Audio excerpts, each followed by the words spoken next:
इस वीडियो में आप भौतिक विज्ञान से संबंधित उष्मा चैप्टर को ऐसे महत्वपूर्ण सवालों को देखेंगे जो पिछले प्रतियोगी परीक्षाओं में पूछे जा चुके हैं। तो नमस्कार दोस्तों, मैं हूं प्रभास कुमार और आपका आपके अपने परिवार एचीवर पर्वता में हार्दिक स्वागत करता हूं। तो आप देख रहे हैं भौतिक विज्ञान से संबंधित उष्मा चैप्टर का पार्ट 2, फिजिक्स का दूसरा पार्ट, और उष्मा का जो पहला पार्ट मैंने डाल दिया है, अपलोड कर दिया है, आप देख सकते हैं यदि आपने अभी तक नहीं देखा है। और उष्मा चैप्टर से बचे हुए महत्वपूर्ण सवाल, जिसमें पहला सवाल है, अर्थात 21वां सवाल है 20 सवाल पिछले के वीडियो में। तो 21वां सवाल है आपके बीच में कि तरल पदार्थ का घनत्व गर्म करने पर क्या होता है। तरल पदार्थ का घनत्व गर्म करने पर क्या होता है। इसका राइट आंसर होगा कम हो जाता है। क्या हो जाता है?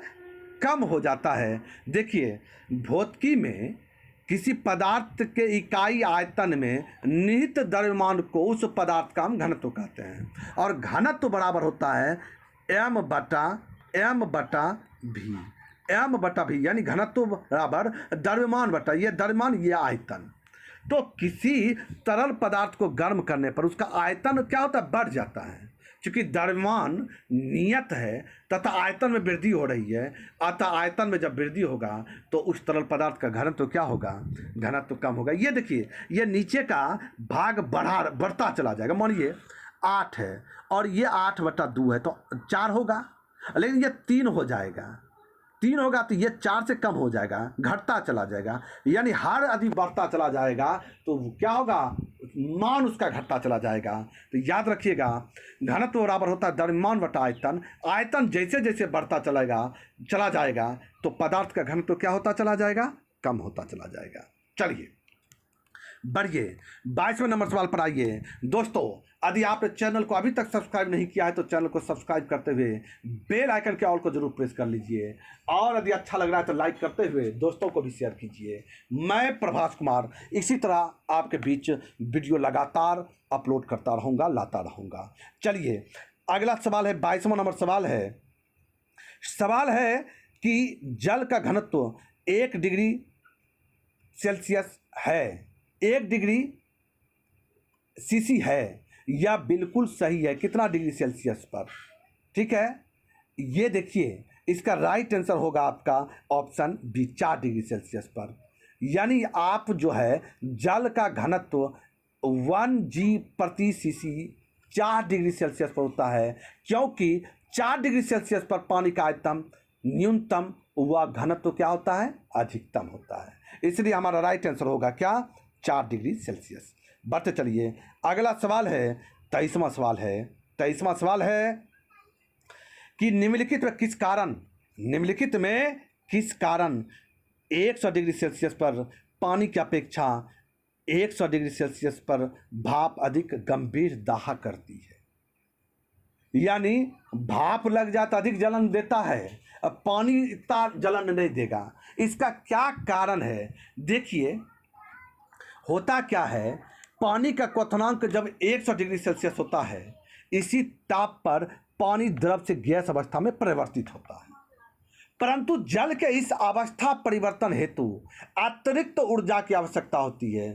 प्रति ग्राम तरल जल को वाष्प में परिणत करने हेतु 540 कैलोरी उसमें ऊर्जा की आवश्यकता होती है। इसे वाष्प की गुप्त ऊष्मा के कारण ही समान तापमान यानी 100 डिग्री सेल्सियस होने के बावजूद वाष्प जल की अपेक्षा अधिक गंभीर दाह करती है। यानी ये जो 540 कैलोरी उसमें ऊर्जा की जो आवश्यकता होती है यहाँ जो परिवर्तित करने के दरमियान, तो उसी से हमको अधिक जलन होता है। तो भाप में वाष्पन की जो गुप्त ऊष्मा होती है ना, भाप में वाष्पन की जो गुप्त ऊष्मा होती है ना, उसी कारण जो है 100 डिग्री सेल्सियस होने के बावजूद भी हमको भाप अधिक जलन देता है। याद रखिएगा। आइए अगला सवाल है 24 नंबर सवाल है 24वां कि निम्नलिखित में अधिक जलन किस में पैदा होती है? तो अभी तो आप देखबे किए, आप ये सवाल तो सुने ही। इसका राइट आंसर क्या होगा? भाप होगा। भाप होगा। भाप से अधिक जलन पैदा होती है क्योंकि भाप में बाष्पन की गुप्त ऊष्मा जो है अधिक होती है। गुप्त ऊष्मा ऊष्मा की वह मात्रा है जो किसी पदार्थ के 1 ग्राम द्रव्यमान के तापमान को बदले बिना उसकी अवस्था में परिवर्तन कर दे। तो ये आपका भाप राइट आंसर होगा। बढ़ते चलिए 25वें नंबर सवाल पर आइए।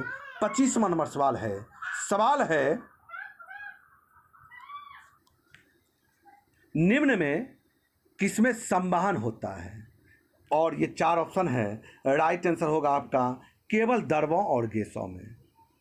सवाल था निम्न में किसमें संवहन होता है। देखिए किसी तरल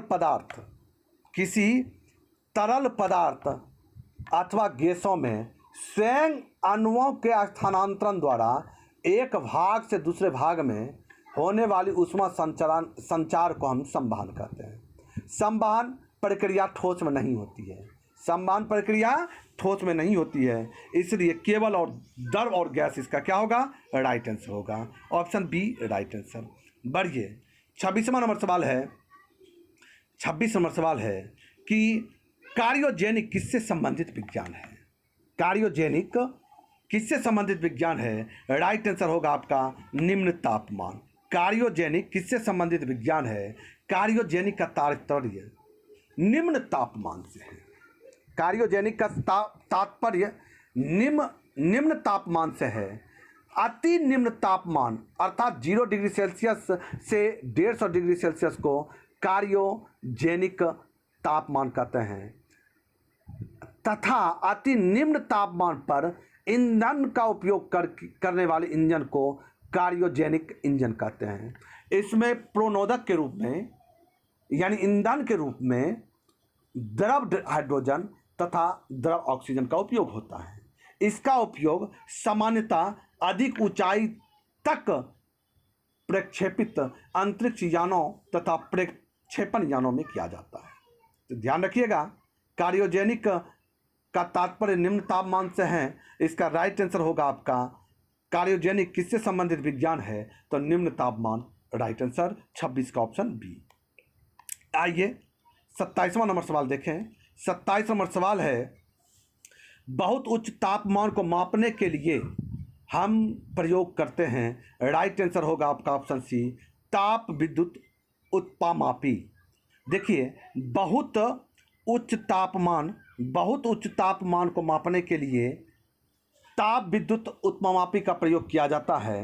द्रव तापमापी द्वारा ध्यान से सुनिएगा, ध्यान से, द्रव तापमापी द्वारा 30 डिग्री सेल्सियस से हम 350 डिग्री सेल्सियस तक ही माप सकते हैं। गैस तापमापी द्वारा हम 500 डिग्री सेल्सियस तक माप सकते हैं। प्लेटिनम प्रतिरोधक तापमापी द्वारा हम 200 से 1200 डिग्री सेल्सियस तक माप सकते हैं, जबकि ताप विद्युत उत्पामापी द्वारा हम -200 से 1600 डिग्री सेल्सियस तक माप सकते हैं। तो ये चारों चीज़ बताया गया। चूँकि सवाल इस तरह का भी पूछा जा सकता है तो आप ये ध्यान रखिएगा, द्रव तापमापी द्वारा -30 डिग्री सेल्सियस से 350 डिग्री सेल्सियस, गैस तापमापी द्वारा 500 डिग्री सेल्सियस तक, प्लेटिनम प्रतिरोधक तापमापी द्वारा 200 डिग्री सेल्सियस से 1200 डिग्री सेल्सियस तक, तथा ताप विद्युत उत्पामापी द्वारा हम -200 से 1600 डिग्री सेल्सियस तक क्या कर सकते हैं? माप सकते हैं। आइए तो इसका राइट आंसर क्या होगा? इसका राइट आंसर हो जाएगा आपका ऑप्शन सी ताप विद्युत उत्पामापी। आइए 28वें नंबर सवाल पर आइए। 28 नंबर सवाल है कि गैस फ्लेम के सबसे गर्म भाग को क्या कहते हैं? गैस फ्लेम यानी ज्वाला के सबसे गर्म भाग को क्या कहते हैं? तो राइट आंसर होगा आपका option B non luminous zone. Non luminous zone, देखिए non luminous zone gas flame का सबसे गर्म भाग होता है और इसका रंग जो होता है वह क्या होता है? इसका रंग जो होता है नीला होता है। इसका रंग क्या होता है? नीला होता है और यह ज्वाला का सबसे बाहरी भाग होता है। तो राइट आंसर हो गया आपका ऑप्शन बी। चलिए बढ़ते हैं 29वें सवाल की तरफ। अगला सवाल है 29 नंबर सवाल है। आप उष्मा चैप्टर के महत्वपूर्ण सवालों को देख रहे हैं और उसका अगला सवाल है, देखिए शीतकाल में एक मोटी कमीज की अपेक्षा दो आप पतली कमीज पहन लेते हैं तो अधिक गर्म क्यों रख सकती है। यानी एक मोटा कमीज की अपेक्षा दो पतली कमीज पहनने पर हमको अधिक गर्म महसूस होता है, ऐसा क्यों हो सकता है। इसका राइट आंसर होगा आपका ऑप्शन सी। ऑप्शन सी, दो कमीजों के बीच वायु की परतरोधी माध्यम के रूप में काम करती है। देखिए होता क्या है दोस्तों, शीतकाल में एक मोटी कमीज की अपेक्षा दो पतली कमीजें हमें अधिक गर्म रखती है, क्योंकि दो कमीजों के बीच वायु की परत रोधी माध्यम के रूप में काम करती है। मतलब दो जो कमीज पहने उसके बीच में परत रोधी माध्यम के रूप में काम करती है वायु। अब वायु उष्मा की क्या होती है, कुचालक होती है, इसलिए हमको अधिक गर्मी महसूस होता है, अच्छा लगता है। तो यही इसका राइट आंसर क्या होगा, ऑप्शन सी। आइए 30वें नंबर सवाल पर आइए। 30वां नंबर सवाल है कि ईंट के बने भवनों की तुलना में कच्ची मिट्टी के मकान ग्रीष्म काल में ठंडे और शीतकाल में अधिक गर्म होने का क्या कारण है। माने ईंट के बने भवनों की तुलना में कच्ची मिट्टी के मकान हमको ग्रीष्म काल में ठंडा लगता है और शीतकाल में अधिक गर्म लगता है। तो राइट आंसर होगा आपका ऑप्शन बी, कच्ची मिट्टी बुरी चालक है। कच्ची मिट्टी क्या है, बुरी चालक है।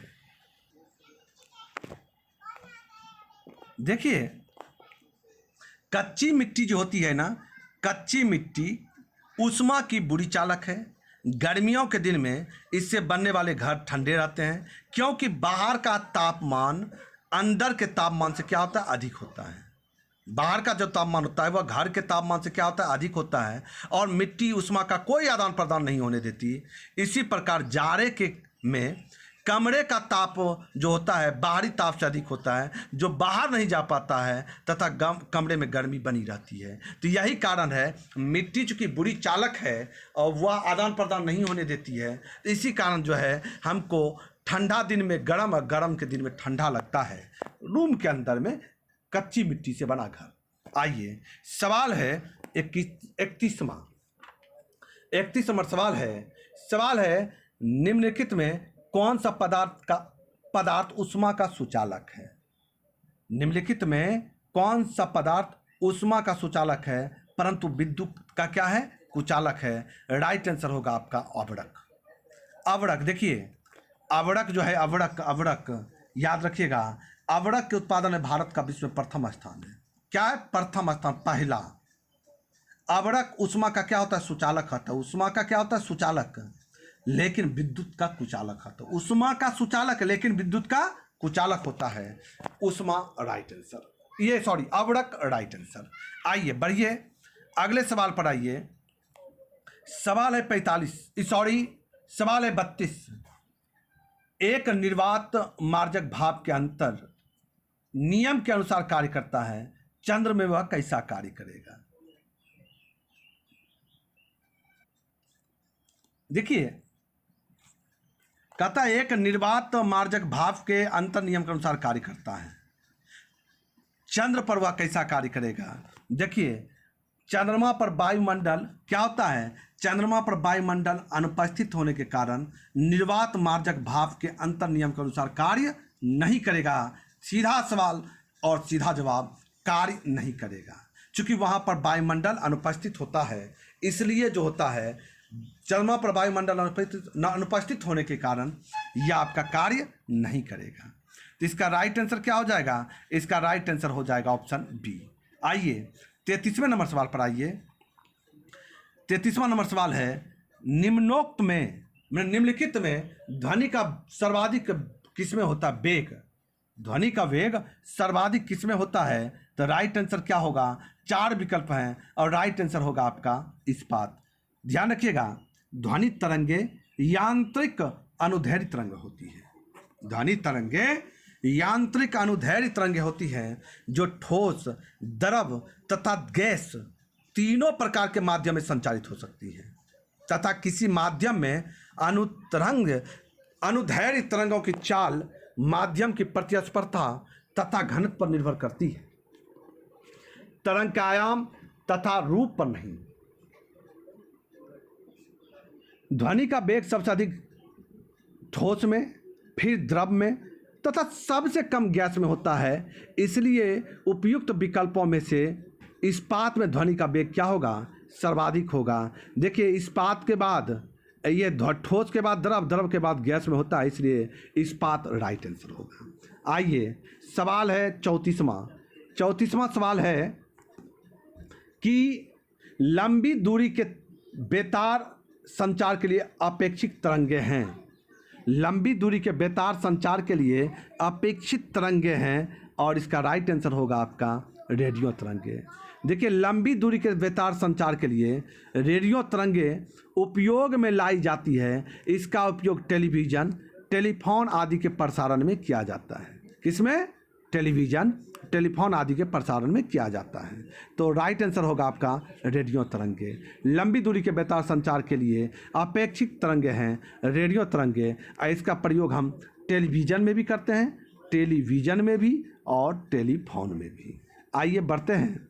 अगला सवाल आता है 35वां सवाल है कि वायु में ध्वनि का वेग क्या करती है? वायु में ध्वनि का वेग क्या करती है? राइट आंसर होगा आपका तापमान के घटने से घटता है। देखिए, वायु में ध्वनि का वेग तापमान के घटने से क्या होता है? घटता है तथा तापमान के बढ़ने पर बढ़ता है। घटने पर घटता है, बढ़ने पर बढ़ता है। ध्वनि की चाल मुख्यतः माध्यम की प्रत्यास्थता एवं घनत्व पर निर्भर करती है। ध्वनि की चाल मुख्यतः माध्यम की प्रत्यास्थता एवं घनत्व पर निर्भर करती है। लेकिन वायु में ध्वनि का वेग जो होता है तापमान के घटने से घटता है और तापमान के बढ़ने से क्या होता है? बढ़ता है। आइए 35वां नंबर सवाल देखें। 36वां सवाल देखें। जल वाष्प में भंडारित उष्मा है। तो जल वाष्प में भंडारित उष्मा है, इसका राइट आंसर होगा क्या? गुप्त उष्मा। दोस्तों, जल वाष्प में भंडारित उष्मा को हम गुप्त उष्मा कहते हैं। इसका राइट आंसर होगा आपका गुप्त उष्मा। आइए 37 नंबर सवाल पर आइए।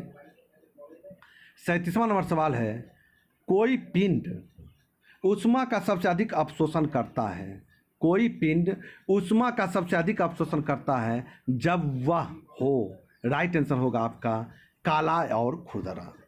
अवशोषण की बात हुई है तो काला तो अवशोषण करता ही है, साथ साथ खुरदरा हो तो और अच्छा अवशोषण करेगा। देखिए, जब कोई पिंड काला और खुरदरा हो तब वह उष्मा का सबसे अधिक अवशोषण करता है। किरचॉफ के नियम के अनुसार यह उष्मा का अच्छा उत्सर्जक भी होगा। किसके नियम के अनुसार? किरचॉफ के नियम के अनुसार यह उष्मा का सबसे अच्छा उत्सर्जक भी होगा। तो राइट आंसर काला एवं खुरदरा। बढ़िए, 38 नंबर सवाल पर आइए। 38 नंबर सवाल है तप्त जल के थैलों में जल का प्रयोग क्यों किया जाता है? देखिए, इसका सीधा सा मतलब है क्योंकि इसकी विशिष्ट उष्मा क्या होती है? अधिक होती है। ये राइट आंसर होगा आपका ऑप्शन बी। ये गलत हो गया है। राइट आंसर होगा आपका ऑप्शन बी। सेटिंग ठीक नहीं हुआ है। इसकी विशिष्ट उष्मा क्या होती है? अधिक होती है। देखिए, जिस प्रकार जल को तप्त होने के लिए अत्यधिक ऊर्जा की आवश्यकता होती है, उसी प्रकार इसे ठंडा होने में भी अधिक समय लगता है। इसका कारण जल की विशिष्ट उष्मा का अधिक होना है। अतः रोगियों की सिकाई करने के लिए तप्त जल के थैलों का हम प्रयोग करते हैं। तप्त जल के थैलों में जल का ही प्रयोग करते हैं। कारण क्या होगा? इसकी विशिष्ट उष्मा क्या होती है? अधिक होती है। तो 38 का राइट आंसर आपका ऑप्शन बी। आइए अगले सवाल पर चलें। अगला सवाल है कि धातु की चादरियों में लकड़ी के हैंडल क्यों लगे होते हैं? इसका राइट आंसर होगा आपका लकड़ी उष्मा की क्या होती है? कुचालक होती है। ध्यान रखिएगा, लकड़ी उष्मा की कुचालक होती है। अतः धातुओं की चायदानियों से उष्मा का स्थानांतरण लकड़ी के हैंडल में नहीं हो पाता है। इसलिए जो है धातु की चायदानियों में लकड़ी के हैंडल लगे होते हैं। चादरियों नहीं, क्या होगा आपका? चायदानियों। यहाँ चायदानियों में, धातु की चायदानियों में लकड़ी के हैंडल लगने का क्या कारण है? इसका राइट आंसर होगा आपका ध्यान रखिएगा, आपका राइट आंसर होगा, क्योंकि यह ऊष्मा का क्या होता है, ऊष्मा का कुचालक होता है। दोस्तों, यदि आपको यह वीडियो अच्छा लग रहा है तो लाइक कीजिए, सपोर्ट करने के लिए दोस्तों के पास भी शेयर कीजिए, और यदि आप इसी तरह का वीडियो चाहते हैं कि और मिले, तो यदि चैनल को आपने अभी तक सब्सक्राइब नहीं किया है तो चैनल को सब्सक्राइब करते हुए प्लीज़ बेल आइकन के ऑल को जरूर प्रेस कर लीजिए। चलिए बढ़िए, अगला सवाल है ऊष्मा चैप्टर का अंतिम सवाल, उसके बाद हम लेकर आएंगे अगले दिन लाइट चैप्टर। आइए, थर्म किसका यूनिट है, तो राइट आंसर होगा थर्म जो है वह ऊष्मा का, ऊष्मा राइट आंसर। थर्म किसका यूनिट है, तो थर्म जो है ऊष्मा का यूनिट है। तो साथियों, आपका इस वीडियो में बने रहने के लिए दिल से बहुत बहुत धन्यवाद। आप चाहते हैं कि इसी तरह का वीडियो मिले तो आप बने रहिए। संध्या 7 बजे मैं प्रत्येक दिन अपलोड करता हूं। आपका दिल से बहुत बहुत धन्यवाद। जय हिंद।